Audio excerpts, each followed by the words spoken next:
కేంద్ర సాహిత్య academy award గ్రహీత శ్రీ పెద్దిభట్ల సుబ్బరామయ్య గారి కథలు 5వ భాగం 19/3/25 నీళ్లు కథలో ఉన్న జోగినాథం మనసులో తన ఊరు నెర్రెలు విచ్చిన పొల రాత్రులు నిద్ర లేకుండా నీళ్లు మోస్తూ తిరుగుతున్న తల్లి చెల్లె, నీళ్ల బిందె దొర్లించి సాగు దెబ్బలు తిన్న చిన్న చెల్లె, నిస్తేజంగా నీరసంగా ఉండే జనం, వెచ్చని హోరుగా రాళ్ళు పగిలే ఎండ, గిర్రున సినిమా రీల్లాగా తిరిగి లోపల నాగార్జున సాగర్ పూర్తయితే మాకు ఈ బాధలు బోలెడలి నీళ్ళు వస్తాయి అనుకుని నది మెట్ల కింద రొద చేస్తూ ప్రవహిస్తూ దూరంగా వంతెన మీద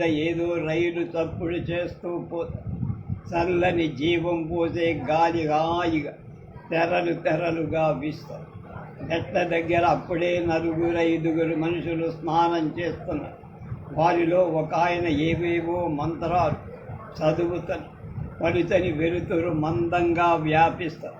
జోగినాథం చొక్కా తువాలు కట్టి నెమ్మదిగా నీళ్లలోకి దిగా చల్లని మంచుగా మోకాళ్లకు పైగా తగిలేసరికి శరీరం పులకరించి మరొక అడుగు ముందుకు వేసి మెట్టు దిగాడు హాయిగా. ఎంత బాగుంది అనుకున్నా. మరొక అడుగు ముందుకు తానిలా హాయిగా మనసు తీరా స్నానం చేస్తూ తన ఊళ్ళో తన వారెవరున్నారు అని బాధ అతని మనస్సులోకి. అమ్మ రాత్రి అంతా నీళ్ల కోసం తిప్పలుబడి ఇప్పుడే కొద్దిగా నడుం వాల్చి ఉంటుంది. మరొక మట్టు కిందకి అతని మనస్సులో తన ఊరు, తన ఇల్లు, ఇంటి వెనక ఎండిన పున్నాగ చెట్టు, పొలాలు, నీళ్లు లేని బావులు అన్నీ మళ్ళీ సినిమా రీల్లాగా తిరిగి మళ్ళీ నాగార్జున సాగర్ పూర్తయితే మాకు ఇబ్బందులు తప్పుతాయి. అప్పుడు కావలసినన్ని నీళ్లను మరొక అడుగు ముందుకు మెట్ల మీద నిలబడ్డవారు ఆందోళనతో అతని వైపు చూసి అంతలో అతని కాళ్ళు తేలిపోయి అతని గుండెలు జల్లుమ.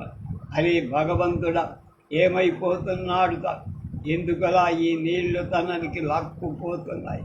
గుండ్రంగా రంగుల రత్నం తిరిగినట్టున్నది. కాళ్ళకు మెట్లు అందవి. ఆ మనుషులు కనిపించని తనకి కళ్ళకి నీళ్లు అడ్డొస్తున్నారెందుకు? దూరం నుంచి కేకలు లీలగా వినిపి నీళ్లు తన చుట్టూ ఒక గోడ కట్టినట్టుగా ఏర్పడి ఒడ్డునున్న వాళ్ళని చూసేందుకే వీలు లేకుండా అతను గొంతు పెద్దది చేసి అడిగాడు. వెంటనే అతని గొంతులోకి నీళ్లు పోయి రెండవసారి మళ్ళీ ఆలతో పాటు కొంచెం పైకి వచ్చినందు కాబోలు అతనికి దూరంగా మనుషులు కనిపించి చేతులెత్తి నమస్కారం చేసి బాబోయ్ రక్షించండి అని అరిచాడు. దానిలో మరి కాసిని గుట్టకలు అతని మనస్సులో క్షణంలో సగంలో మళ్ళీ సినిమా రీలులాగా తన ఊరు, తల్లి, చెల్లమ్మ, నీళ్లు లేని బావులు, నెర్రెలు విచ్చిన పొల, వెచ్చని హోరుగా తన స్నేహితులిద్దరూ కుసుమ, కాంతి వేగంతో మనస్సులోకి వచ్చి వెళ్ళిపోయాడు. అంతలోనే అతడు 3వసారి పైకి లేచాడు. మళ్ళీ చేతులెత్తి ఒడ్డున ఉన్న వాళ్ళని బాబోయ్ అంతే ఆ చేతులు నీరసంగా వాడి పగబట్టిన పాముల సమూహంలో నీళ్లు అతని రివ్వున లోపలి లాక్కుపోయి కొద్ది క్షణాల్లో ఒడ్డున వాళ్ళకి అక్కడ ఏం కనపడదు. నది తన దోవన తాను భీకరంగా పరవళ్ళు తొక్కుతూ ప్రవహించి ఎక్కడో కొన్ని 100 మైళ్ళ దూరం మారుమూల పల్లెటూళ్ళ ఊరి ఇంట్లో నిద్రలో ఉన్న తల్లి పేగు కది. 1965 జూన్ భారతిలో వచ్చిన కథ గొప్ప కథగా. రాళ్ళు రత్నాలు తర్వాత ఇప్పుడు ఎలా ఉన్నానో చెప్పండి అంటూ దగ్గరికి వచ్చిందా. నవ్వులు చిందే ముఖం, సత్తలు పడుతున్న బుగ్గలు, ఇన్ని హంగులతో శ్రీదేవి కుందనపు బొమ్మల కుమారస్వామి ఎదురుగా నిలబడి శంఖం వంటి ఆమె గళసీమను అలంకరించి ఉండి దీపపు కాంతిలో తడతడలాడు విలువలను చెంబుతున్నది ఒక కంఠహారం. మరొక 2 పేటల సైకిలులు ఆమె వక్షస్థలాన్ని అంటి పెట్టుకొని ఈ రగనగలతో ఆనాడు మరింత శోభాయమానంగా మనోహరంగా ఉన్న భార్య ఆకృతిని చూసి కుమారస్వామి ముగ్ధుడై ఉండాల్సింది. కానీ అతడు ఎందుచేతడు ఖిన్నుడై విచారంతో తలదించు. శ్రీదేవి అతని గడ్డాన్ని మునివేళ్లతో పట్టుకొని పైకెత్తుతూ భూముగా చూశారు. మీరలా తలదించుకుంటే నాకెంత బాధగా ఉందో ఆలోచించారా తర్వాత అతని పక్కనే కూర్చొని తలను ఒళ్ళోకి తీసుకొని ఇవి గిల్తు నగలనే కదా మీ బాధ, మరేం చెయ్యగలని చెప్పండి, వీటికే 25 రూపాయలు ధారం. అన్నయ్య పెళ్ళి అలా అర్థంతరంగా వచ్చింది కాబట్టి, లేకపోతే ఈ దండగ కూడా ఎందుకు. ఎలా చూడండి, పొద్దున్నే ఎప్పుడో తిని వెళ్ళిన అన్న లేచి స్నానం చేయండి, ముందు నేను కలిపి పెడతాను, మీరేమో వేరు కొరకుండా తినాలిట. అతడు లేచి కూర్చున్నాడు. శ్రీదేవి నీళ్లు తోడేందుకు పెరటిలోకి వెళ్ళింది. కుమారస్వామి ఒకసారి నిట్టూర్చి అలాగే పరధ్యానంగా కూర్చొని ఇచ్చి శ్రీదేవి కాపురానికి వచ్చి 4 ఏళ్ళే, ఒంటి మీద చిన్న మెత్తు నగైనా లేకుండా అలాగే. పెళ్లిలో ఆమె తండ్రి కూడా ఆమెకు నగలేం పెట్టాల. 2 జతల గాజులు మాత్రం ఉంటే తనకు ఉద్యోగం లేనన్ని నాడు గడపట కోసం వాటిని తెగ నమ్ముకోవాలి. శ్రీదేవి తండ్రికి పెద్ద ఆడపిల్లల మీద ఉన్న మక్కువ అందరికన్నా చిన్నదైన శ్రీదేవి మీద లేదు. పుట్టగానే తల్లిని చంపిందని మాటికి తిడుతూ ఆమె పట్ల అసహ్య భావం పెంచుకున్నాడు. వెదకి కుమారస్వామి వంటి చదువు సంపాదనాలే అసమర్థుడికి అంటగట్టి తన బాధ్యత వదిలిపోయిందని. కుమారస్వామికి బంగారు దుకాణాల మధ్య ఉన్న ధర్మకాట దగ్గర ఉద్యోగం. ఉదయం 9 నుంచి రాత్రి 8. లగ్గసరి రోజుల్లో మరి కాస్త పొద్దు పోయేదాకా ధర్మకాట ముందే కూర్చొని ఉంటుంది. వెండివి బంగారువి ఎన్నో రకాల వస్తువులు ఎంతెంతో విలువగల తూకం కోసం అతని దగ్గర అన్నింటినీ చిన్న పెద్ద లేకుండా ఓపికగా వెంట్రుకవాసైన తేడా లేకుండా సున్నితపు త్రాసులో ఉంచి తూచి పంపిస్తాడు. శ్రీదేవి లోపలి నుంచి ఇంకా అలానే కూర్చున్నారా, లేవండి. లేచి పెరట్లోకి వెళ్ళి భార్య చెంత నిలబడి చెంబుతో నీళ్లు అందిస్తూ ఉండగా స్నానం చేశారు. తర్వాత ఒళ్ళు తుడుచుకొని లుంగి తొట్టుకొని భోజనానికి అతని ముందు పింగాణి కంచంలో అన్నము పచ్చడి ఉంది. శ్రీదేవి కంచం దగ్గరికి లాక్కొని కలిపి ముద్దలు పెడుతూ ఉంటే ఆ పచ్చడి మెతుకులే అమృతోపమానంగా కలి. కుమారస్వామి తిండి ముగించి పెరట్లో మంచం వాల్చుకొని పడు. తర్వాత దాదాపు 10 నిమిషాలు శ్రీదేవి కూడా పనంతా పూర్తి చేసి తలుపులన్నీ వేసి వచ్చి కుమారస్వామి పడుకుని ఉన్న మంచం పక్కనే చాప పరుచుకొని కూర్చుంటూ వీటికి అసలు బంగారు నగలు తేడా ఏమీ లేదండి అని. కుమారస్వామి నవ్వి భలేదాని అనుభవం ఉన్న వాళ్ళకు మొదటి చూపుల్లోనే తెలిసిపో, ఏమీ తెలియని వాళ్ళకు దాని అసలు సంగతి తెలియటం కష్టం. రేపు పెళ్లిలో బయట పడకుండా ఉంటే చాలు అని అందరి పడుకు. ఆమె తర్వాత నిమిషాల్లో నిద్రపోయి కుమారస్వామి వెన్నెల్లో చంద్రబింబాన్ని ధిక్కరిస్తూ భార్య ముఖాన్ని చూస్తూ అలాగే పడు. అతనికి దాదాపు 15 రోజుల కింద జరిగిన విషయం ఒకటి గుర్తుపై. వారున్న ఇంటికి ఉత్తర దిశగా మేడలో జడ్జి గారు ఒక ఆయన భార్యకు నగలంటే విపరీతమైన అభిమానం. పిల్లలేమో లేరు. అంకంతా ఇంట్లో భార్యాభర్తలిద్దరే. భర్త భోంచేసి కోర్టుకు వెళ్ళాక ఆమెకేమీ తోచేది కాదు. ఒక్కొక్క నాడు బంగారు దుకాణాలు చూసొద్దామని బుద్ధి పుట్టగానే నౌకర్ని కేకే కారు సిద్ధం చేయించమని చెప్పి చేతికి అందినంత డబ్బు అందుకొని బజారుకు పోయి ఆమెకు తన ఇంటి పక్కన చిన్న పూరింట్లో ఉన్న కుమారస్వామి దంపతులను అవ్యాజమైన కొత్తగా బదిలీ అయి ఆ ఇంట్లో దిగిన నాడి ఆమెను పక్క ఇంటి పెరటిలో కలనేత రంగు చీర కట్టుకొని వేడి కళ్ళ అమాయకమైన చూపలు తన వైపు చూస్తున్న శ్రీదేవి ఆకర్షి.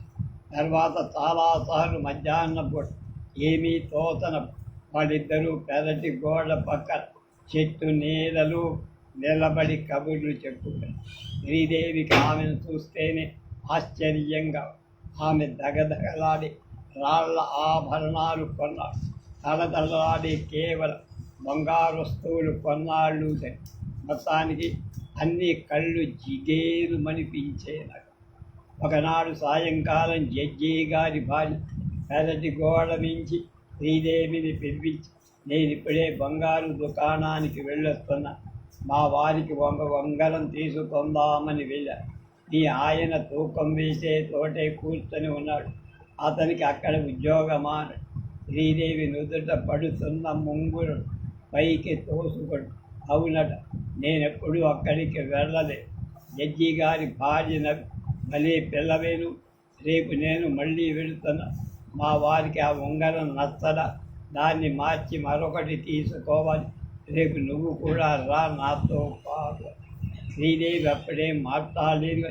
రాత్రి కుమారస్వామి భోజనం చేస్తుండగా అతని అనుమతి లేకుండా వెళ్ళడం ఎలాగా అని సందేహం. అలా చేస్తే అతని కోపం రావచ్చునేమో. రాను పొమ్మంటే సరిపోతుంది లెమ్మ. కానీ మర్నాడు మధ్యాహ్నం ఎండ పూర్తిగా వాటారకుండా జడ్జి గారి భార్య జరమని శబ్దం చేసి పట్టు చీర కట్టుకొని ముస్తాపై వచ్చి, ఏం పిల్ల, ఇంకా ఏం చేస్తున్నావు, త్వరగా బయలుదేరి, కారు సిద్ధమ్మ. శ్రీదేవి చాప వేయబోయింది, కానీ ఇప్పుడు చాపలెందుకు పరుస్తావు, త్వరగా తీర మార్చుకొని రా. శ్రీదేవి అనుమానిస్తూ, ఇప్పుడు నేను కూడా ఎందుకు పిన్నిగారు, మీరు వెళ్ళి రారాదు, పైగా మా వారికి ఏం చెప్పలేదు. అదా నీ భయం? ఏం పర్వాలేదు, ఆ అబ్బాయి ఏమి కర్కోటకుడు కాడులే, త్వరగా కానివ్వని తొందర. శ్రీదేవికి తప్పల. ఆమె లోపలికి వెళ్ళి తాను కట్టుకొని ఉన్న చీరనే మళ్ళీ సరిగా కట్టుకొని ముందు గదిలోకి ఆ పూరింటి 4 మూలలు చూస్తూ కూర్చున్న జడ్జి గారి భార్య శ్రీదేవి వైపు దారి కలిగిన చూపులు చిత్రంగా చూసి లేచిపోయి ఇద్దరు కారులో బంగారు దుకాణానికి వెళ్ళి ఒక పెద్ద దుకాణం ముందు కారు ఆగగానే ఇద్దరూ కలిసి దిగి ఒక వ్యక్తి దోబ చూపిస్తుండగా లోపలి. అది చాలా పెద్ద దుకాణం. అద్దాల కేసులో రకరకాలైన నగలు. ఒకవైపు వెండి. కారులో ఎటు చూసినా తడ చూసేందుకు 2 కళ్ళు చాలవు. జడ్జి గారి భార్య రాగానే ఎంతో గౌరవం, భక్తి శ్రద్ధలతో ప్రవర్తించారు. ఆమె కిందటి రోజు కొన్న ఉంగరం తన భర్తకు నచ్చలేదని చెప్పి మిగిలిన రకాలు కూడా చూపించవు. ఆ మాట నోటించి రావటమే తడ. డజన్ల కొన్ని ఉంది ఉంగరాలున్న పెట్టెలు లెక్కలేని వాళ్ళ ముందు కనబడ్డాయి. శ్రీదేవి కళ్ళు చెమరిపోయి అన్ని ఉంగరాలు దగలగలాడుతూ అద్భుతంగా, అన్ని నగనగలాడుతూ కాంతులీనుతున్నాయి. వాటిలో ఒక్క ఉంగరాన్ని ఎన్నిక చేయటం ఎంత కష్టం.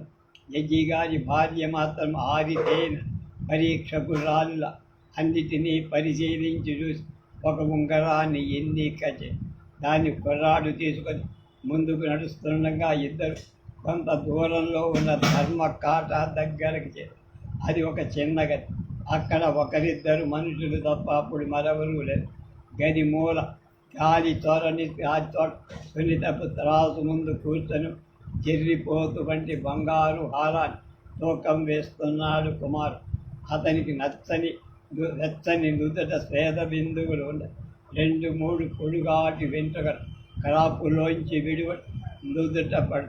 నిశ్చరుడైన యోగిల అతడు సన్నని ముళ్ళు వంక తదేకంగా శ్రీదేవి ఆసక్తితో చూస్తూ ఉన్నది. ఆమెకు ఏమూలో కొంచెం భయం కూడా లేకపోతే గుమ్మం పక్కగా ఒదిగి నుంచని భర్త చూపల నుంచి తప్పించుకుంటే మంచిదని ఆమె అంతటితో తోక నిర్ణయం చేసి చీటీ మీద వేసి నగలతో సహా అక్కడి వాళ్ళకిచ్చి పంపించి అతడు ఉంగరాన్ని అందుకుంటూ జడ్జి గారి భార్య వంక చూసి నిన్న ఒక ఉంగరం తీసుకుపోయారుగా మీరు. ఆమె నవ్వు, అది మరొకటి. మా వారికి నిన్నటి ఉంగరం నచ్చలేదు, అందుకని మళ్ళీ ఈ పూట వచ్చి అన్నట్టు అలా చూడు, ఈ మనిషి ఎవరో అన్నది. శ్రీదేవిని అవతలకి లాగుతూ శ్రీదేవి ఇరుక్కున్నప్పటి ఆమె చీర కొంగు పట్టి లాగటం వల్ల గుమ్మం పక్క నుంచి అవతలికి రాక తప్ప. భయంతో ఆమెకు ముచ్చెమటను తడబడుతూ నేను రానని అన్నాను, వస్తే కానీ వీల్లేదని పట్టుబట్టి కూర్చుంటే రాక తప్పలేదు.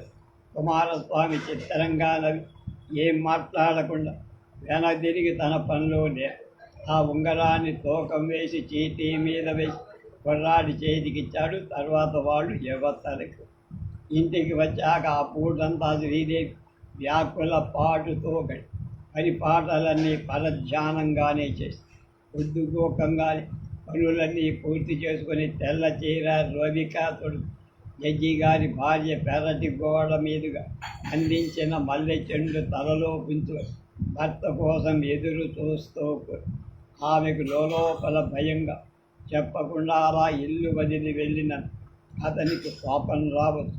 8 గంటలు దాటిన తర్వాత కుమారస్వామి పై పంచతో నుదుటి చెమట తుడుచుకుంటూ వాకిలి తడిక ఇంట్లోంచి కౌగలించుకుని లోపలికి వచ్చి తొలగించు. ఇదే నిశ్శబ్దంగా అతన్ని అనుసరించి ఇంట్లోకి వెళ్ళి పై పంచా చొక్కా తర్వాత పెరట్లోకి వెళ్ళి నీళ్లు తోడి ముందు గదిలోకి వచ్చి వినయంగా స్నానాగినికి రండి అని పిలుచుకు వెళ్ళి నీళ్లు సమపాలంగా ఉన్నాయో లేదో కాసి చేతి మీద పోసుకు చూసి చెబుతూ ముంచారు.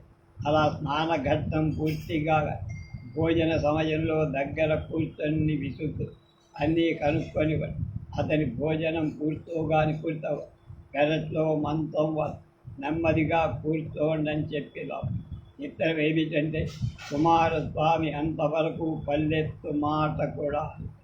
ఆమె ఆ మౌనమంతా కోపం వల్లనే తర్వాత తాను కూడా భోజనం తలుపులన్నీ వేసి నిండు జాబిల్లి పడుతని మబ్బుల లెక్క చెయ్యకుండా వెన్నెల వర్షం కురిపిస్తూ చల్లని గాలి తెరలు హాయిగా కుమారస్వామి కళ్ళు మూసుకొని వెళ్ళకిలా పడుకొని శ్రీదేవి వెళ్ళి పక్కనే ఒక క్షణం సేపు ఊరుకొని ధైర్యం కూడగట్టి ఏమండి కోపమా, ఎందుకు నీకు ముందుగా చెప్పకుండా అలా వెంట వచ్చారు.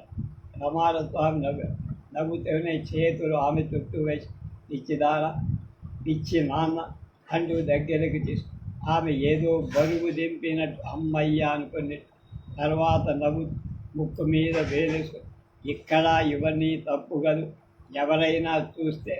కుమారస్వామి చేతులు అవతలకు తీసి చుట్టూ చూసి ఎవరున్నారు ఇక్కడ, ఆ చందమామ తప్ప అంటే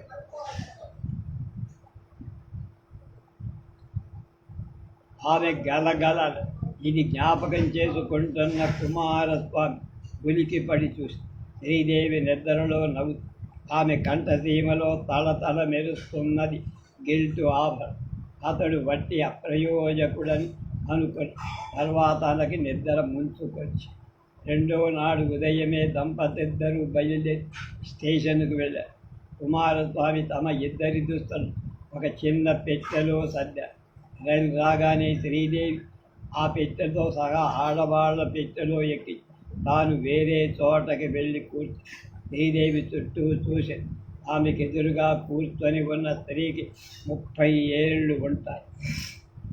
ఆమె పక్కనే చేతి సంచిలో మరొక 25 ఏళ్ల పడుతూ కూర్చొని మొదట ఆమెకు చేతి నిండా గాజులు, మెల్లో తళతళలాడే రాళ్ల నెక్లెస్, మరొక చేతికి బంగారు గొలుసు వేసిన వాచిలు. ఆమె చీర కొంగుతో విసురుకుంటూ అబ్బబ్బా ఊపిరాడటం లేదు, రైలుకైతే కొద్దిగా గాలి ఆడుతుందేమో. శ్రీదేవి ఏమీ మాట్లాడాల.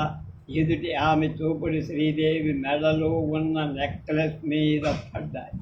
ఆమె పక్కన కూర్చున్న పడుతూ మరీ నిర్ధను రాలేమో. ఆమె మెడలో ఉన్న మంగళసూత్రాలు కూడా లేవు, ఒక పసుపు తాడు మాత్రం.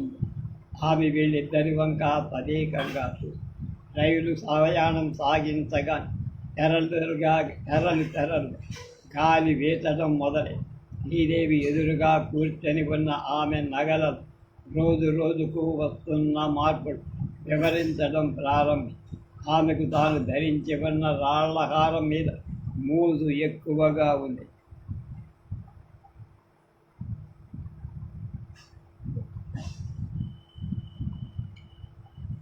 ఆమెకు దాన్ని ధరించిన రాళ్లకారం మీద మోజు పోయింది.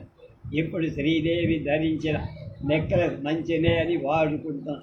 అలా శ్రీదేవి ఏమీ మాట్లాడకుండానే ఆమె ఉపన్యాసం ఇచ్చి ఉన్నట్టుండి ఏది ఆ నెక్లెస్ ఒకసారి ఇలా ఇవ్వు తల్లి చూచి ఇచ్చేస్తానని శ్రీదేవి నుదుట చెమట బిందువులు నిలిచాయి.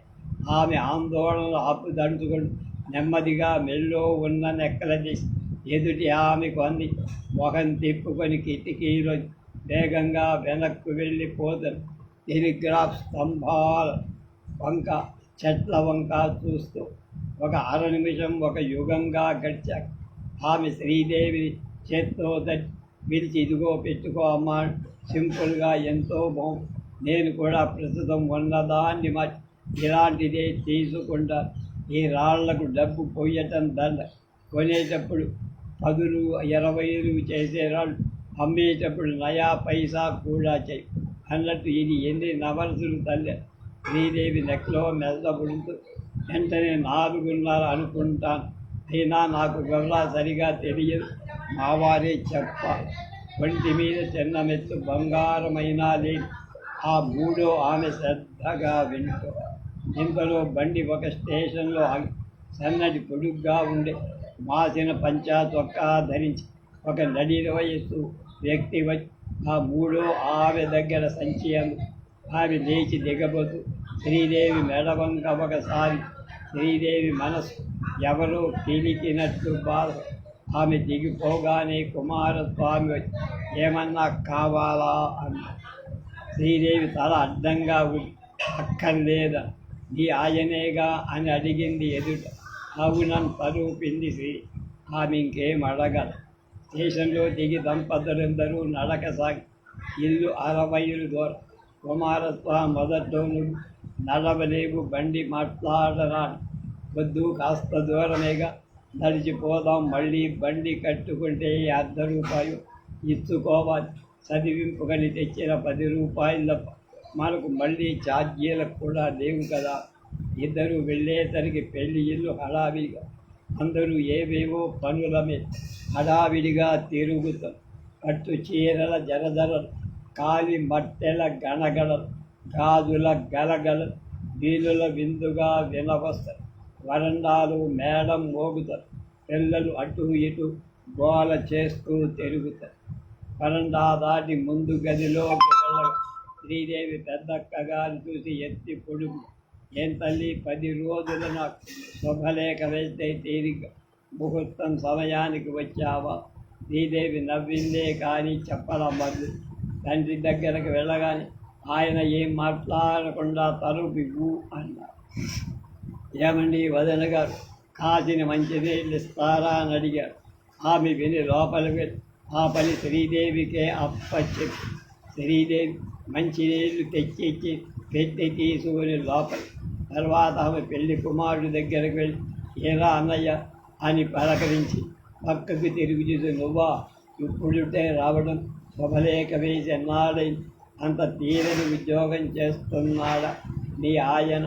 శ్రీదేవి మనసులో కష్టపడిన పైకి నవ్వుతూ వెళ్ళి కుమారస్వామి స్నానం చేసి ఉత్తరం వైపు వరాండాలోకి వెళ్ళి అక్కడ ఇంటి పెద్ద అల్లుడిద్దరు కూర్చొని పక్కన మరో 3 బంధువులను. అందరూ ఖరీదైన పంచా లాల్చేలు ధరించి ఖరీదైన సిగరెట్లు తాగుతున్నారు. కుమారస్వామి పక్కన శబ్దంగా కూర్చోండి. పెద్ద అల్లుడిద్దరూ సంపన్న ప్రేళ్లకు దగదగ మెరిసే ఉంగరాలు పెట్టుకొని ఒక ఆయన మెడలో సన్నని గొలుసు ఉడిగోరు. వారిలో పెద్దల్లుడు మాత్రం కుమారస్వామిని గుర్తించి పలకరి. రెండో ఆయన గుర్తులాగా అడిగి తెలుసుకొని ఓహో అలాగా. తర్వాత అక్కడి వాళ్ళందరూ పేకలు తిప్పి ఆడటం ప్రారంభించి ఆనాడు భోజనాలైన తర్వాత ఆడవాళ్ళంతా విశ్రాంతిగా హాల్లో కూర్చుండగా ఒక విశేషం శ్రీదేవి దూరపు మేనత్త ఒక ఏమే నీ మొగుడు ఇప్పుడు ఏం చేస్తున్నాడు, ఏమైనా సంపాదన ఉందా లేదా అని శ్రీదేవి మత్త పెద్దక్క గారు వెంటనే అందుబట్టు మెడపట్టనని ఆభరణాలు ధరించుకుని వాటిని సర్దుకుని అతనేం సంపాదిస్తాడు, మొన్న వచ్చినప్పుడు కూడా చూశాంగా చిన్న మెత్తు బంగారమైనా లేదు, తిండికి కూడా లోటు లేకుండా జరుగుతుందో లేదో అనుమానం. చిన్నక్కగా నవ్వు శ్రీదేవి వంక చూస్తూ ఆశ్చర్యం. శ్రీదేవి భుజాల మీదుగా కప్పుకున్న పమిట కొంగు కొంచెం జారి మబ్బు తెరల నుండి విడివడిన చంద్రరేఖల నెక్లెస్ ఆమె కంటబడి వెంటనే ఏదో చేయించాడే మరిది గారు అంటూ శ్రీదేవి మెడలోంచి నెక్లెస్ ఇవ్వతలకి దాని వెంటనే 2 పేటల సైకిల్ గొలుసు కూడా ఇవ్వతలు. శ్రీదేవి నుదుట పట్టిన చెమట పమిట కొంగుతో అద్దుకుంటూ తల వంచుకొని కూర్చొని కొన్ని క్షణాలు నిశ్చలు. అందరూ ఆ 2 వస్తువుల చేతుల్లో తీసుకొని చూస్తూ తమకు తోచిన వ్యాఖ్యానాలు చేస్తారు. ఇప్పుడు రాళ్ల నగలు ఫ్యాషన్ కాదు, ఇలాంటివే బాగుంటాయి. నేను మామిడి పిందెల నెక్లెస్ తీసుకుందామనుకుని తీరా విచారిస్తే మా ఊళ్ళో చేసినవి తయారుగా సింపుల్గా ఫస్ట్గా. మళ్ళీ ఒక క్షణం నిశ్చయం. శ్రీదేవి మేనత్త నెక్లెస్ వెలుగులు ఎదురుగా ఉంచి చూసి, ఇదేమిటే అమ్మాయి, ఇదేం బంగారమే, తేడా కనిపిస్తుంది. శ్రీదేవి విసవిస లోపలికి వెళ్ళి పక్క గదిలో తలుపు చాటులను అవతలి వాళ్ళ మాటలు వినిపిస్తూనే, ఇవి గోల్డ్ కవరింగ్ నగలేవు. నేను అప్పుడే అనుకుని ఆ వాయమ్మ గురిగింద ఎత్తు బంగారమైన కొనగలడా? ఆ ప్రయోజకుడు ఏం లేకపోయినా నయమే గెలుతు నగలు కొనిపెడు. శ్రీదేవి గుడ్ల నీళ్లు కుక్కుకొని పెరటిలో నూతి పళ్ళెం మీదకు వెళ్ళి ఒక ముసలామె అందరినీ మని, నీకు అసలు బుద్ధి లేవు, వాళ్ళ జోలి వీకెందు, ఇన్నాళ్ళు వాళ్ళ ఆలనా పాలన ఎవరైనా పట్టించుకున్నారా? పాపం మా కుర్రాడిని అంటున్నారు, మీరు వడ్డ గింజెంతు బంగారం పెట్టినా దానికి ఎప్పుడైనా సిగ్గు లేకపోతే అంటూ ఆ గిల్టు నగలు తీసుకొని శ్రీదేవి దగ్గరికి ఆమె ఎవరో దూరం. ఆ క్షణంలో తల్లి ఎలా వచ్చిందనిపించింది. శ్రీదేవి ఆమె భుజం మీద తలవాల్చి వెక్కెక్కి ఏడ్చేసి కుమారస్వామి మంచినీళ్ల కోసం వచ్చి సంగతి తెలుసుకొని ముఖం కందగడ్డలా చేసుకొని మంచినీళ్లు అడగకుండానే విసవిసా వరండాలోకి శ్రీదేవి ఆ ముసలామె భుజం మీద తలవాల్చి నొక్కిస్తున్న దృశ్యం అందరినీ అతన్ని కదల్చేసి అతను ఉస్సురమని నిట్టూస్తూ చాప మీద స్వార్క వీధిలో ఆడపెళ్లి వారి ఇల్లు. ఆ రాత్రి పెళ్ళి అయిపోగానే కుమారస్వామి బయలుదేరి శ్రీదేవితో, నేను వెళుతున్నా, నువ్వు 2 రోజుల పాటు ఉంటావా? అడ్డంగా ఇక్కడ క్షణముండ, మిమ్మల్ని వదిలి అస్సలు ఉండ, ఇద్దరం పోదాం పదండ. ఇద్దరూ ప్రయాణమవుతున్నారని తెలిసి తండ్రి ఏం మాట్లాడబడు ఒక చీర పంచా చాపు తెచ్చి తాంబూలంతో సహా ఇద్దరి శ్రీదేవి కళ్ళ వెంట నీళ్లు తెచ్చి, ఇక ఇంతతో మళ్ళీ ఇక్కడికి రాబోయేది లేదు అనుకొని ఆమె కన్నీళ్లు వస్తుకుంటూ దగ్గరలో నిలబడి ఉన్న అన్నగారికి చెప్పి ఆమె అక్కడిద్దరూ అప్పుడక్కర్లేదు. ఆ ముసలామె వీధి గుమ్మం దాకా వచ్చి గద్గద స్వరం, వెళ్ళిరా, వీళ్ళ సంగతి మనకు తెలియదేముంది, పశుప్రాయ, నువ్వేం బాధపడకు అని సాగను. ఆ రాత్రి వెన్నెల పుచ్చ పువ్వులావు జాబిల్లి మబ్బు తెర చీల్చుకొని బయటికి వచ్చి వెలుగలు కుమ్మరిస్తా కుమారస్వామి పెరటి పంచెలో వెళ్ళకిలాపడు. కొన్ని నిమిషాల తర్వాత శ్రీదేవి చేతులు మంచినీళ్ళ చెంబుతో వచ్చి చెంబును గడపలో వచ్చి భర్త పక్క కూర్చొని, నా మీద కోపం ఎందుకు, ఎటు చూడరా, నేనేం చేశానన్నాడు. అతడేం మాట్లాడు. ఆమె ఒక్క క్షణం ఆగి తన మెడలో ఉన్న గిల్టు నగలు తీసి విసిరి దూరంగా పడి, ఇప్పుడు నా వంక తిరగండి అతని తన వైపు తిప్పు.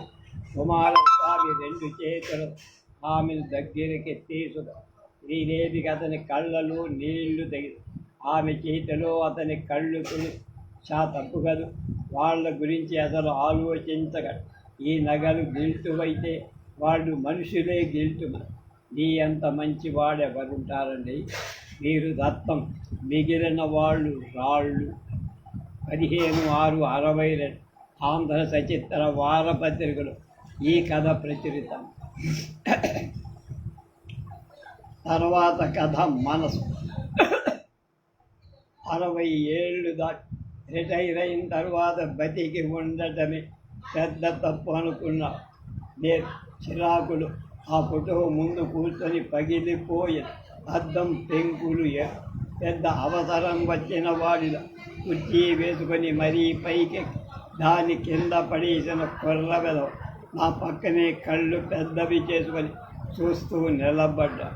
గాజు పెంకులు ఏరుతుండగా బ్లేడు వంటి గాజు పక్క ముక్క వేడి గీసుకుపోయి నా చిరాకులు సహస్రాధికంచి గారడీ చూస్తున్న వాడిలా నిలబడి ఆ కుర్ర వెదను ఉద్దేశించి కోపంగా నువ్వు అవతలికి పోముందనొచ్చి వాడు బొత్తిగా భయభక్తులు లేనిస్తుంటే అనవసరంగా నవ్వుతూ నన్ను మరింత ఉరికిస్తూ లోపలికి వెళ్ళాడు.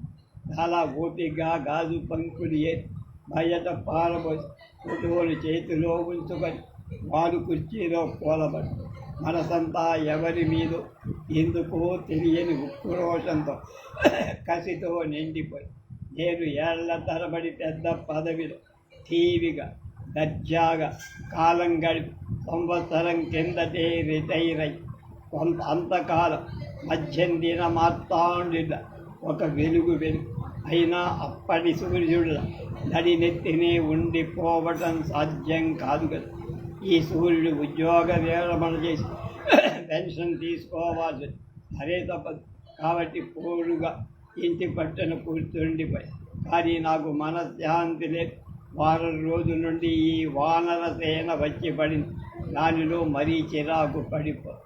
వానరసేన లోపల హడావిడి చేస్తుంది. వాళ్ళు మొత్తం 6. అందరికన్నా పెద్దవాడు రాదు.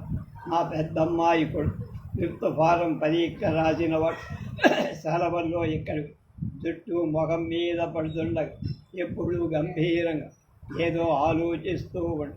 మొదట్లో ఏ వేదాంతిగాను తయారవుతున్నా అనుకున్నా కానీ వాడు నా ఆలోచనల్ని తలకిందు చేసి మెకానిక్ అయ్యాడు. ఎప్పుడు ఎలక్ట్రిక్ బల్బులు తీసి మళ్ళీ పెట్టడం, ఫ్యూజులు పోతే వేయడం, వైర్తో ఏవేవో పని చేస్తూ ఉండడం, ఫ్యాన్లు రేడియోలు మళ్ళీ విప్పి మళ్ళీ బిగిస్తుండడం, ఇటువంటి పనుల్లో వాడు బిజీ. మునుపెన్నడో ఒకసారి సెలవులకు వచ్చి వాడు ఇక్కడే ఉండగా ఒకరోజు రాత్రి అందరూ భోజనాలకు ముందు కూర్చున్న వెంటనే ఫ్యూజు పోయి కాబోలు లైట్ టక్కున ఆరిపోయి ఇల్లంతా అంధకారం. అప్పుడు వాడు పెద్దగా ఎవరూ కదలకండి, ఒక్క క్షణంలో సరిచేస్తానంటూ తన పెట్టె దగ్గరికి వెళ్ళి టార్చ్ తీసుకొని పనిముట్లు తీసుకొని క్షణంలో లైట్లు వెలిగి అప్పుడు నా కొడుకు, కోడలు, మా 3వ కూతురు, మా ఆవిడ వాడిని తెగమెత్తుకొని ఒకటే మురిసిపో. దాంతో వీడు గొప్ప వినయం నడిచి మీరు నన్నంతగా పొగడకండి, నా ధర్మం నేను నెరవేర్చానన్న ధోరణి మాట్లాడటం కూడా నాకు బొత్తిగా తేలిగ్గా తప్పని నా ఈ పనులు బాగానే వచ్చేట్టున్నావు. ఇంకేం చదువు మాని స్క్రూ డ్రైవర్లు రెంచీలు పట్టుకొని ఇళ్ల వెంట తిరగడం మంచి. మీ అమ్మకు నాన్నకు చదువు పేరుతో డబ్బు దండక ఎందుకు అన్నా. అలా వాడి ముఖం వంక చూసి గతుక్కు. వాడు ఆ మాటలు విని కూడా పరమహంసలాగా చిరునవ్వు నవ్వుతూ పైగా మా ఆవిడ మనువిడిన వెనక వేసుకొని వస్తూ చాలండి ఈ మాటలు వాళ్ళ అన్నాల వేళ చీకట్లో చిందులాట తప్పించాడు. బంగారు తండ్రి వాడికి పనిముట్లు పట్టుకుని ఇంటికి తిరగాల్సిన కర్మేం పట్టాలి. వాడు ఏ కలెక్టరో అయి తీరుతాడు. చదువులో మాత్రం వెనకబడ్డాడనుకుంటున్నారా? అల్లుడు నాతో చెప్పాడు, వీడే క్లాసులో అన్నిటా ఫస్ట్. పైగా అలా లైట్లు పోతే ప్రతిసారి ఎవరో వచ్చి బాగు చేసి పోయే వరకు గతి. ఒక్కోసారి పూటల తరబడి లైట్లు లేక బాధపడలేదు మనం. మళ్ళీ చూడబోతే ఇంట్లో అందరూ బిఏలు ఎంఏలు పాస్ అయి ఉద్యోగాలు చేస్తారు. వేదవతి పూజ పోతే వేసే దిక్కులే. అంటూ పెద్ద దండకంచ వాడు ఆమెను పూర్తిగా మాట్లాడని ఊరుకో అమ్మమ్మ, తాతయ్య ఏదో అన్నాడే అనుకో, పెద్దవాడు ఆయన అలా దీవిస్తేనే మంచిది అన్నాడు. దానితో మిగిలిన వాళ్ళంతా వెర్రగబడి నవ్వడం నాకు మతిపోయినంత. లోపల చరిత్ర గతిని మార్చివేసే యుద్ధం వంటిదేదో ఎరుగుతారు. గబగబా లేచి వెళ్ళి ఒకరి మీద ఒకరి పడి దొర్లుకుంటూ రొప్పుతూ రోజుతూ పోట్లాడుకుంటున్నారు. ఆ ఇద్దరికి ఏదో సంవత్సరం నడుస్తుంది. ఏడు ఒకడు మా అబ్బాయి రాజశేఖరం, మరొకడు మా పెద్దమ్మాయి రెండో. నేను ఇద్దరినీ చెరో రెక్క పట్టుకొని వెళ్ళది వెధవల్లారా ఎందుకలా కుట్టుకు తెస్తున్నారు. వారిలో ఒకడు నవ్వు, ఊరికే తాతయ్య వాడు కుస్తీ పడదాం రమ్మన్నాడు, సరే అన్నాను. నాకు ఒళ్ళు మండి ఉక్రోషం కొద్దీ చెరొకటి అండి వండిగాడదల్లారా అంటూ మళ్ళీ హాల్లోకి వచ్చి ఆ ఫోటో చేతిలో పరుచుకున్నారు. అందులో మా కుటుంబం అంతా పిల్లలు మినహా మొత్తం అందుకు మా పెద్దబ్బాయి వెళ్ళినాటి ఫోటో. వాడి పేరు రాజశేఖర్, ఎంఈ పాస్ అయి ఇక్కడే పనిచేస్తున్నాడు. వాడి భార్య హై స్కూల్ టీచర్, ఆమె పేరు రమ. ఆమె అంటే నాకు చాలా అభిమానం. ఆ పక్కనే ఉంది మా పెద్దమ్మాయి సుజాత, ఆమె భర్తతో సహా బిలాయ్. అప్పుడప్పుడు తప్ప తరచుగా ఇక్కడికి రాదు. ఆమె పక్కనే రెండు జడలు గుండె మీదకు వేసుకున్నది వనజ, మా రెండో కూతురు. ఆమె భర్త బెంగళూరులో కాలేజీ లెక్చర్. ఆమె దగ్గర నుంచి 4 నెలల కింద ఉత్తరం రాగానే మా ఆవిడ ఒకటే సంబరపడి వెళ్ళిందక. కాన్పుకు పుట్టింటికి పంపవయ్య అంటే అల్లుడు, ఇదే మొదటి కాన్పు కనుక ససేమిరా వీల్లేదని. అందుకని ఆమె నా మాన నన్ను అక్కడే ఉండి పైగా అభిమానమంతా ఒలకబోసు 3 రోజులకో ఉత్తరం రాసే, ఆరోగ్యం జాగ్రత్తగా చూసుకోమని, మాకు నన్ను జాగ్రత్తలుగా చూసుకోమని, మిగిలిన వాళ్లకు హితబోధ.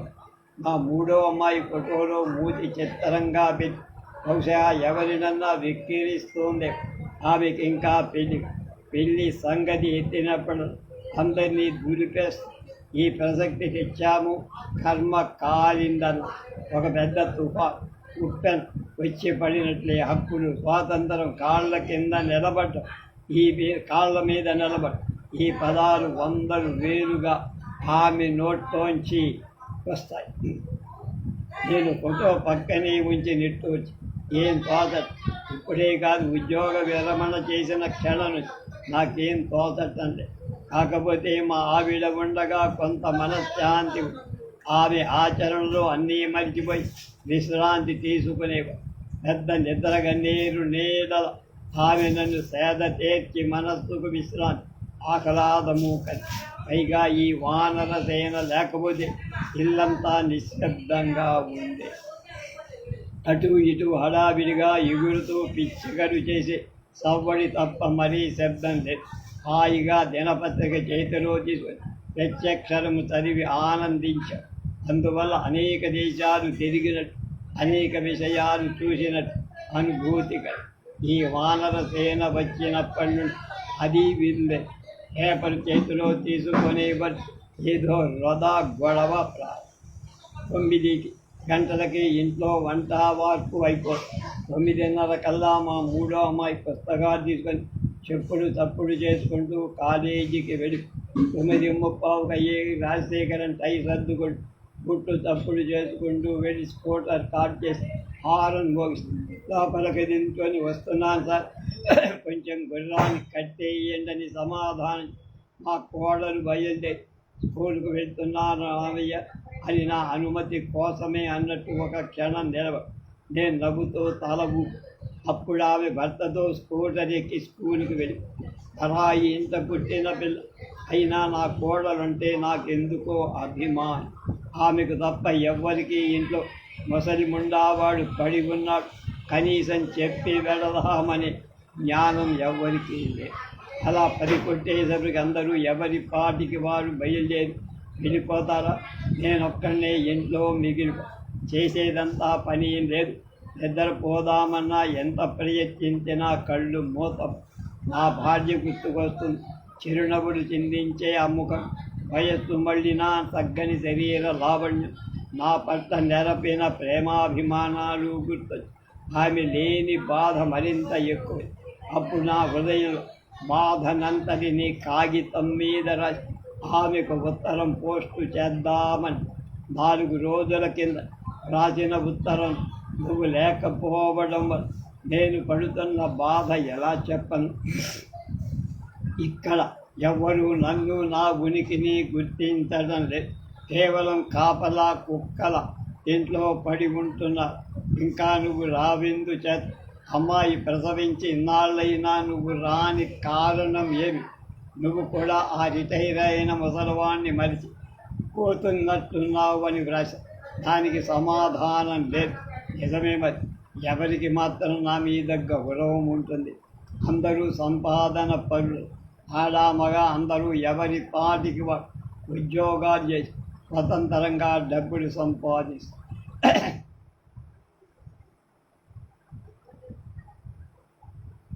ప్రతి నెల పెన్షన్ తీసుకువచ్చే దోవలోని బ్యాంకులో నా పేర జమకట్టి ఇంటికి వచ్చేస్తా. ఎవరైనా డబ్బు కావలసి వస్తుందేమో నా 6,000 రూపాయలు బ్యాలెన్స్లో డ్రా చేసి షైన్ అవుదామని నాకు మహా కోరికగా ఉండేది. కానీ ఆ అవకాశం రాందే ఏం చేసి మొన్నటికి మొన్న ఏం జరిగిందనుకున్నారు? మా అమ్మాయితో బుద్ధి పొరపాటున గడ్డి తిని అలా నీకు ఒక నెక్లెస్ చేయిద్దామనుకుంటున్నాను. అమ్మడు నా డబ్బుతో నా మాటలు విని అది అతిగా ఏమిటి నెక్లెసా నాక ఇప్పుడా గోల్డ్ కంట్రోల్ ఉందని తెలీదా? బంగారం కొని పెట్టుకోవడం అంటే దేశద్రోహం అని అర్థం. నీకు ఆలోచన ఉంటే ఇంతటి సరిపెట్టు అని చెప్పి ఒకనాడు పెన్షన్ డబ్బు బ్యాంకులో జమకడు ఒక ఆలోచన విత్డ్రా ఫారం తీసుకొని పూర్తి చేసి సంతకం చేసి గుమాస్తాకి అతను బాగా 3,000 రూపాయల అవునయ్యా కావాల్సి వచ్చింది. ఇంట్లో కొన్ని అవసరాలు కనుక్కోకుండా వచ్చి అతను టోకెన్ ఇచ్చి చాలా ఏళ్ల తర్వాత మొట్టమొదటిసారిగా డబ్బు తీసుకోవడం, క్యాష్ క్యాబిన్లోకి వెళ్ళి టోకెన్ చేతిలో ఉంచుకొని గర్వంగా తర్వాత అంత డబ్బు తీసుకొని రాజ్య జేబులో ఉంచుకొని అకౌంట్ బుక్తో ఇంటికి వచ్చి నెట్టు వచ్చి కుర్చీలో కూర్చున్నా. అప్పుడు మా వాడు ఎక్కడికో వెళ్ళదు. ఏమి నాన్న అటు నా దగ్గరికి వచ్చి ఇదిగో ఈ బ్యాంకు పుస్తకంలో నిలవ ఎంత ఉందో చూసి చెప్పు. ఒక 3,000 చిల్లర ఉంది. ఇవాళ 3,000 విత్డ్రా చేసినట్టుంది. వాడు అంత డబ్బు ఎందుకు తీసుకున్నారు, ఏం అవసరం వచ్చింది అని అడుగుతాడేమని చూసి అదేం చిత్రం వాడు ఎందుకు అని అడగకని పైగా పుస్తకం అక్కడ పడేసి వెళ్ళి నాకు ఉన్నట్టుండి చిరాకు.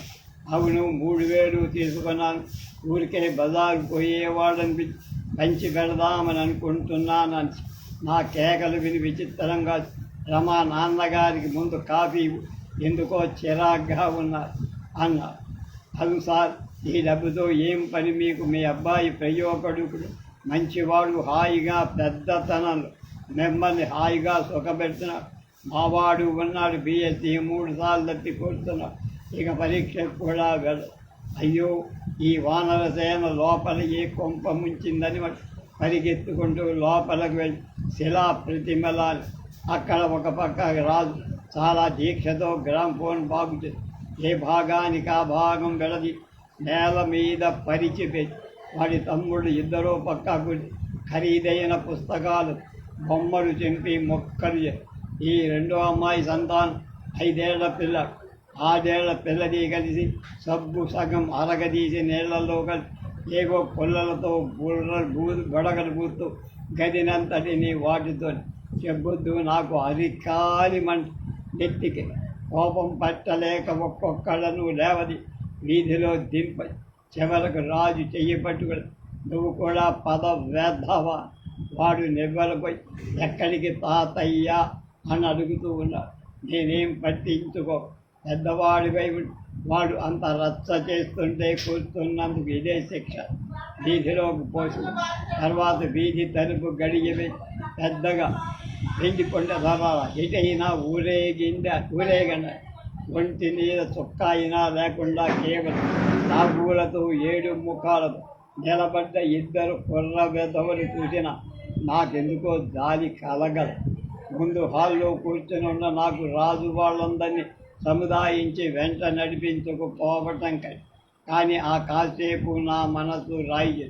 అలాగే కొంచెం సేపు కళ్ళు మూసుకొని పడుకొని లోపల ఏం సవ్వడి ఒక ఒంటరి పిచ్చగా ఏదో గొంతుకుంటూ పక్క ఇంట్లో రేడియో పాట విని దాదాపు 10 నిమిషాల తర్వాత మనసులో ప్రారంభమై ఆరాటం క్రమంగా పెరిగి ఒంటి మీద చొక్కా కూడా లేని ఆ ఇద్దరు కుర్రకుంట చిన్నపిల్ల మెడలు గుడుసు గుర్తుకు రాగా ఒక విధమైన భయంకర వాళ్ళు సెలవులకు ఆటవిలుగా ప్రతేడు ఇక్కడికి రావడం, ఇక్కడే సెలవులన్నీ గడిపి వెళ్ళడం నాకు బాగా కాలకాలం. మేము పిల్లలకు సెలవులు కదా అని స్థలం మార్పు కోసం అది ముసలాయమే ప్రార్థన పడితే వచ్చాం కానీ మాకు బరువై కాదు. ఇక్కడ బాడికి బండ చాకిరీ తప్ప ఏం లేదు. అలా చేశారు కాబట్టి ఇక ఎప్పుడు పిల్లలను పంపించి మేము రాము అని మంకు పట్టు అబ్బో ఆలోచించే కొద్ది ఈ వ్యవహారం ముదిరి చాలా. నేను వెంటనే లేచి ఇంటి తలుపుకు తాళం చెప్పులు దొరుకుని వరండా మెట్లు దిగి ఆవరణ గేటు తలుపు తీసుకొని రోడ్డు మీద ఎండ మహా తీవ్రంగా వ్యధవులు ఎక్కడికి పోయారో తెలుసు. వాళ్ళు సాధారణంగా అప్పుడప్పుడు పక్క ఇళ్ళ కానీ ప్రహరీ తలుపు తీసుకొని లోపల ప్రవేశించి చూద్దిన వాడు వరుసగా సైదురు వారు ప్రహరీ గోడ నీడలో నిలబడి ఫోటో అద్దం పగలగొట్టిన చిన్నవాడు. వీడి పేరు ఎప్పుడు గుర్తుకుండదు. నోట్లో వేలేసుకుని చీకుతూ పక్కన మరొకడు వంటి మీద చొక్కా లేనివాడు నా వంక కళ్ళు పెద్దవి చేసుకొని వాడి పక్కనే ఉన్న చిన్నపిల్ల చూడనట్టు మరొకటి చేతిలో బొమ్మతోనే బయటికి వచ్చి కాబోడు బొమ్మను అటు ఇటు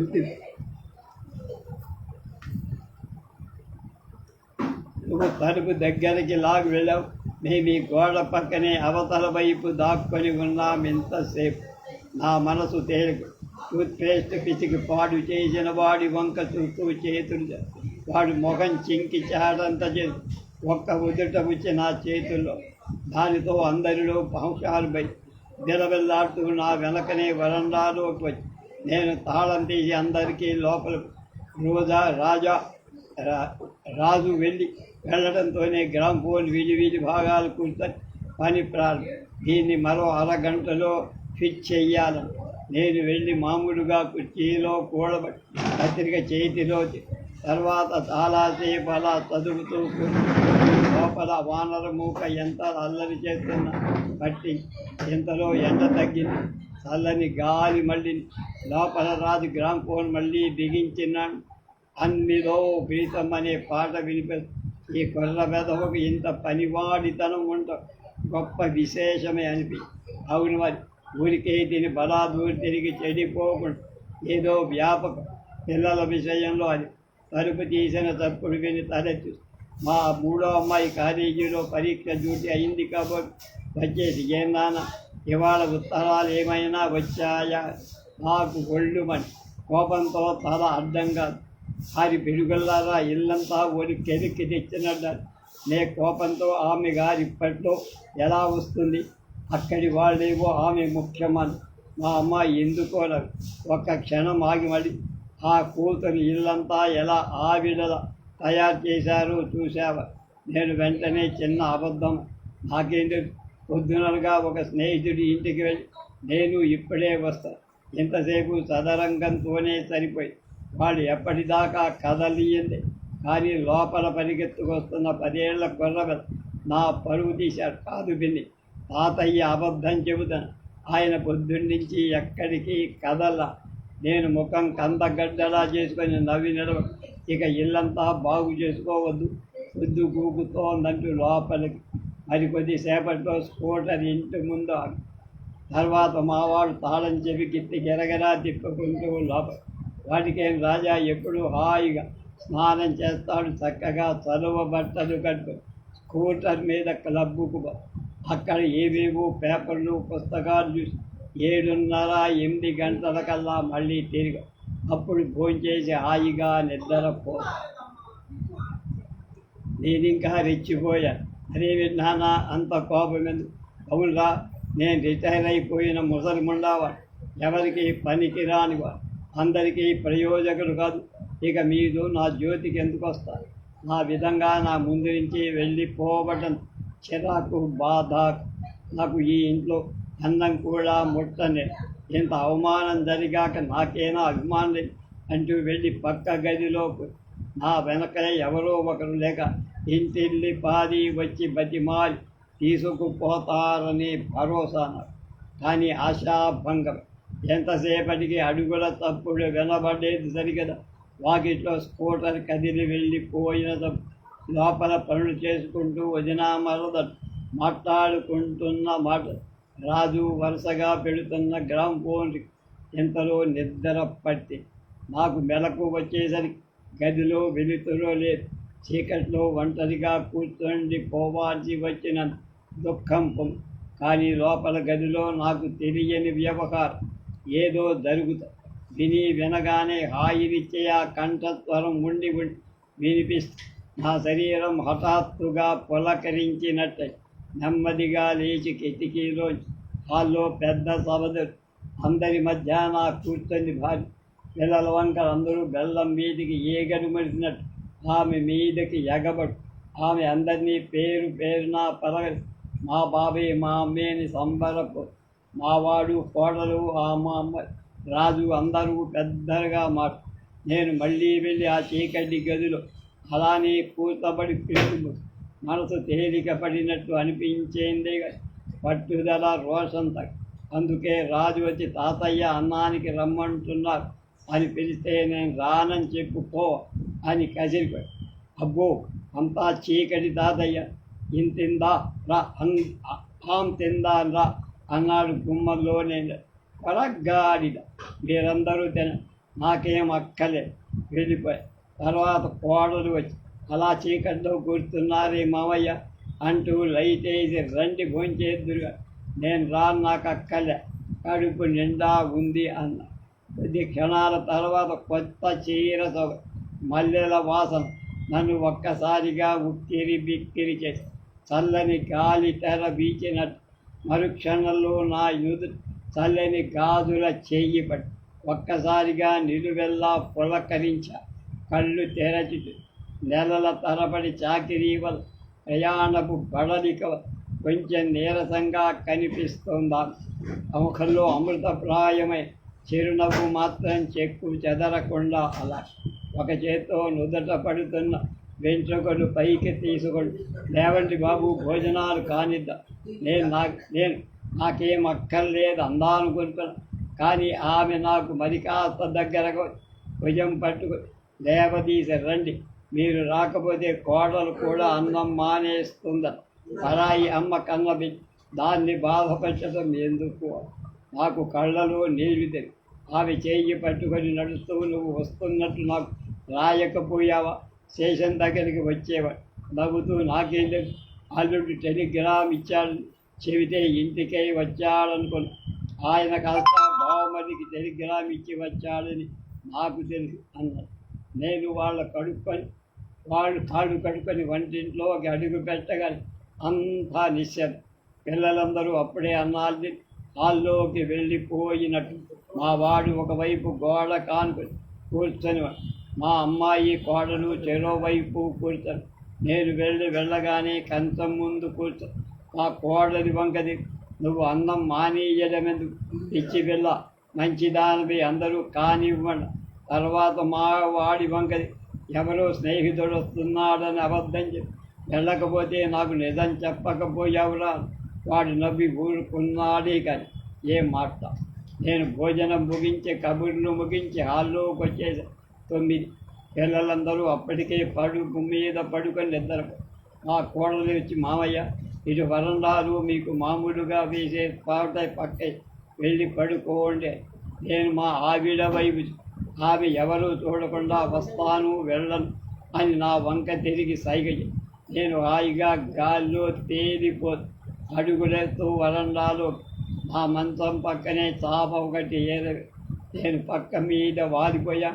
చల్లని సముద్రపు గాలి తెరలుగా వీస్తుంది. నక్షత్రాలు నా పక్కనే అడుగుల సవ్వడి. ఆ కొత్త చీర జర సిగలోని మల్లెల సుగంధం చల్లని ఆప్యాయత కురిపించే చూపులు ఎండ వేళ విశ్రాంతిని సేదదీర్చే చల్లటి గన్నేరు నీడ వంటి మంచి మనసు నిద్రాదేవత కమ్మగా నవ్వు మమ్మల్ని తన ఒడిలోకి తీసుకు ఆ అమృత పరిష్వంగలు అలాగే కమ్మగా నిద్ర. 1966 ఆగస్టు భారతిలో ఈ కథ. రేపు మబ్బు విడిచిన ఎండ.